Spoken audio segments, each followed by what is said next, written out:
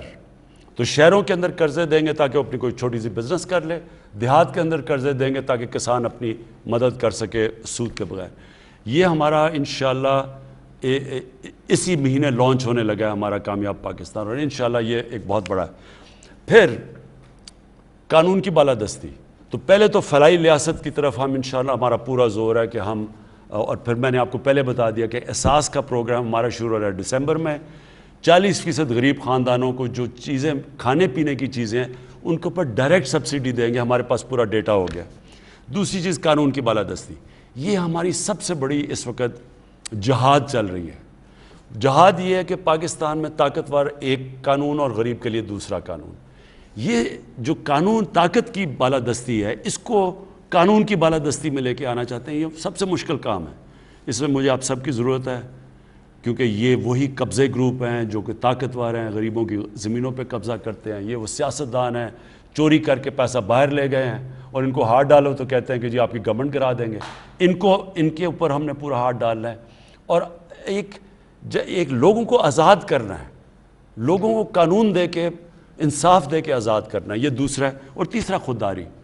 ہم یہ وہ ملک بنانا چاہتے ہیں جو انشاءاللہ ایک اپنے پیر پہ کھڑا ہو, کبھی کسی سے ہمیں بھیک نہ مانگنی پڑے, قرضے نہ مانگنے پڑیں, کسی کے سامنے ہم ایڈ دے کے ان کی جنگوں میں نہ شامل ہوں, کیونکہ وہ ہمیں پیسے دے رہے ہیں تو ہم ان کی جنگ میں شامل ہو جائیں. ایک خوددار, ایک آزاد ملک. اور یہ بھی ایک, جب قوم ایک فیصلہ کر لیتی ہے کہ ہم نے دنیا میں اپنی ہر پاسپورٹ کی عزت کروانی ہے, تو عزت تب ہوتی ہے جب ایک قوم اپنی خود عزت کرتی ہے. جب ایک قوم خود عزت کرتی ہے وہ خوددار قوم بن جاتی ہے, اس کی دنیا ریسپیکٹ کرتی ہے. تو یہ میرے 3 ایم ہیں, اور انشاءاللہ میری کوشش یہ ہے کہ 5 سال کے بعد اب یہ جو ہمارا ٹرم ختم ہوگی، لوگ دیکھیں گے 5 سال پہلے کیا تھا پاکستان کے حالات اور 5 سال کے بعد کیا ہے۔ جی وقت کیونکہ کم ہے، ہم اب آج کے پروگرام کے آخری کالر سے بات کریں گے جن کی کال نہیں لگ سکی۔ آپ اگلی بار ضرور کوشش کیجیے گا، ہمیں یہ احساس ہے کہ بہت سے لوگ کوشش کرتے ہیں، ان کا ٹیلی فون جو ہے تھرو نہیں ہوتا۔ ہم اس پروگرام کی فریکوینسی انشاءاللہ بڑھائیں گے تاکہ زیادہ سے زیادہ کالرز جو ہیں وہ وزیر اعظم پاکستان عمران خان صاحب سے بات کر سکیں۔ آخری کالر آج کے ہمارے ساتھ کون ہے؟ جی السلام علیکم۔ وعلیکم السلام، وزیر اعظم پاکستان۔ جی جی جی جی جی عمران خان صاحب السلام علیکم۔ جی وعلیکم السلام۔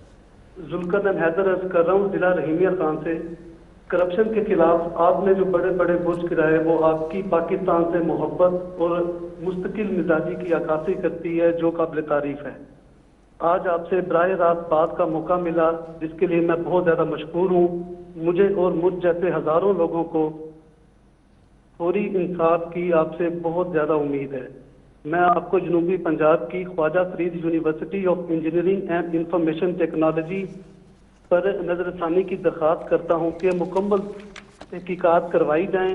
گزشتہ چند سالوں سے پروفیسر ڈاکٹر سلیمان طاہر نے بطور وی سی یونیورسٹی کا چارج سنبھالا اور ملازمین پر ظلم و ستم کے پہاڑ گرائے۔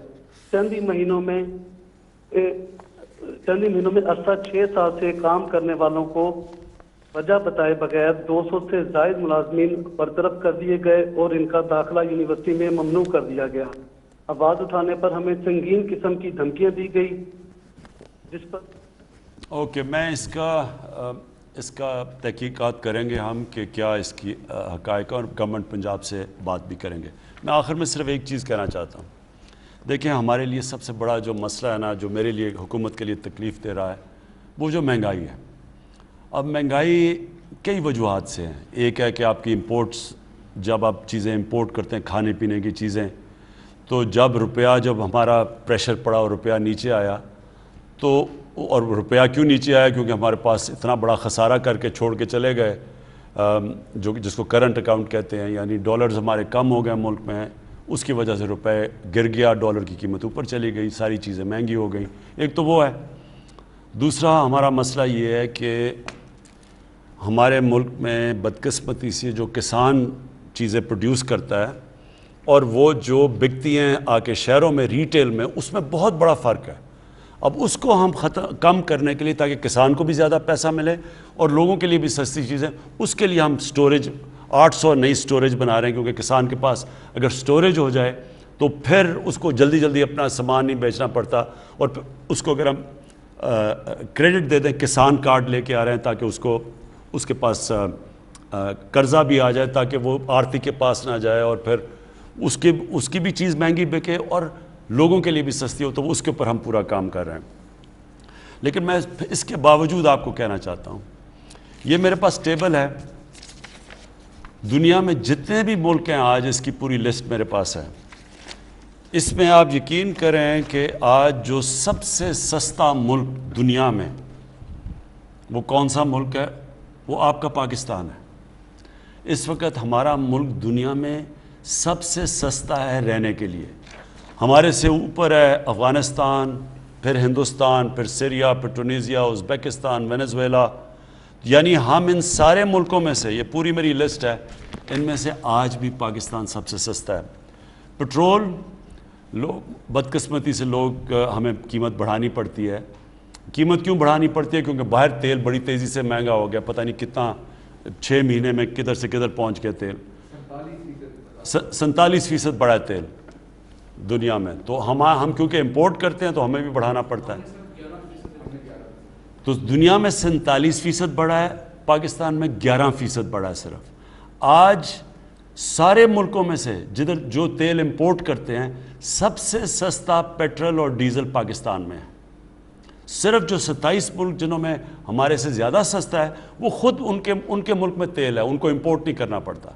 تو جو امپورٹ کرتے ہیں ملک جس طرح پاکستان ہے، ہم دنیا میں آج سب سے سستا پیٹرول اور ڈیزل ہمارے ملک میں۔ کہنے کی یہ کوشش کر رہا ہوں کہ ہم جدوجہد کر رہے ہیں قیمتیں نیچے لانے کے لیے، یعنی ہمارا سارا وقت، ہر ہفتے میٹنگ ہوتی ہے کہ کیسے ہم نے روکنا ہے لوگوں کے لیے آسانیاں پیدا کرنی ہے۔ میں اور آخری بات یہ کہنا چاہتا ہوں کہ جو تنخواہ دار طبقہ ہے اس کو تو واقعی ہٹ ہوئی ہے کہ اگر آپ کی تنخواہیں ہیں تو جب چیزیں اوپر گئی ہیں تنخواہ دار طبقے کے لیے مشکل وقت ہے، اور ان کے لیے ہم نے ابھی سیلری ان کی انکریز کی ہے، بڑھائی ہے اس باری۔ لیکن جو باقی کسان ہیں دیہات میں، ادھر تو 1100 ارب روپیہ پہلی دفعہ مزید اضافی کسانوں کے پاس کیا ہے۔ کبھی پاکستان کی تاریخ میں اتنا زیادہ پیسہ کسانوں کے پاس نہیں کیا، کیونکہ کبھی گندم کی یہ ریٹ نہیں ملی، کبھی گنے کا یہ ریٹ نہیں ملا، کبھی مکئی کا یہ ریٹ نہیں ملا۔ تو یہ جو ریٹ جو اضافی پیسہ گیا ہے، ایک تو وہاں ان کے